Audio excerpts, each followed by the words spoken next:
মনের মতো সরকার বানিয়েছে বাংলাদেশের ছাত্ররা।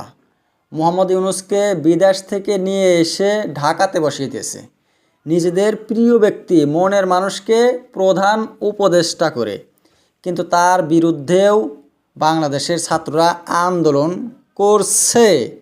মোহাম্মদ ইউনূস নিয়োগ করা উপদেষ্টাদের উপরেও ক্ষুব্ধ হয়ে এমন আন্দোলন করছে বাংলাদেশের ছাত্ররা।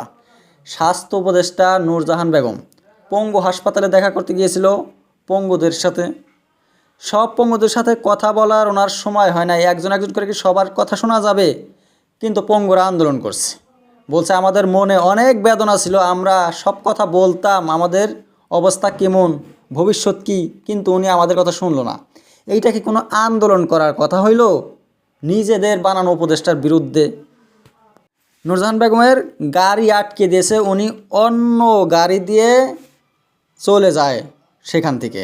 কেমন আন্দোলন করাটা এদের কাছে অনেক সম্মানের ব্যাপার। নূরজাহানের কোনো কাম ছিল না, ও প্রধান উপদেষ্টার, স্বাস্থ্য উপদেষ্টার কোনো কাম নাই এদের সাথে কথা বলা, দেখা করা, সারা কোনো সেন্স নাই। মাহফুজ আলম নতুন করে অ্যাডভাইজার হয়েছে, তার বিরুদ্ধে শপথ গ্রহণ করার সময়ই অভিযোগ তুলেছে ছাত্ররা যে ওনার পিছনে বঙ্গবন্ধুর ফটো রাখা ছিল। তারপরে সে ফটো সরিয়ে দেয়, একটা ফটোও থাকা যাবে না বঙ্গবন্ধু এতই অন্যায়কারী বলে।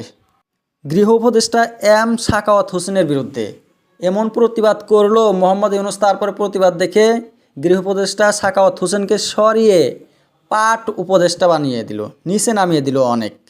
মোহাম্মদ ইউনূসের বিরুদ্ধেও কথা বলেছে হাসনাত আবদুল্লাহ, ছাত্রদের কোঅর্ডিনেটর ছিল আন্দোলন যখন হয়েছিল। উনি ইউনূসকে বলছে যে আপনি যে অ্যাডভাইজার নিযুক্ত করেন এইটা ছাত্রদের কাছে শুনে করা উচিত, ছাত্ররা আপনাদেরকে পদে বসিয়েছে, ছাত্রদের রক্তের বিনিময়ে আপনারা এটা পেয়েছেন, কাজেই উপদেষ্টা যে নিয়োগ করবেন এটা আমাদের কাছে শুনে করবেন। সেই সমস্ত লোকদেরকে উপদেষ্টা বানাতে হবে যারা শেখ হাসিনার বিরুদ্ধে আমাদের মতো কাজ করবে, খুনিদেরকে সাজা দেবে। কিন্তু আপনি যদি আওয়ামী লীগের নেতাদেরকে উপদেষ্টা বানান, আপনার কাজ কী জন্য আপনাকে পদে বসানো হয়েছে? শেখ হাসিনাকে সরিয়ে দেওয়া হয়েছে।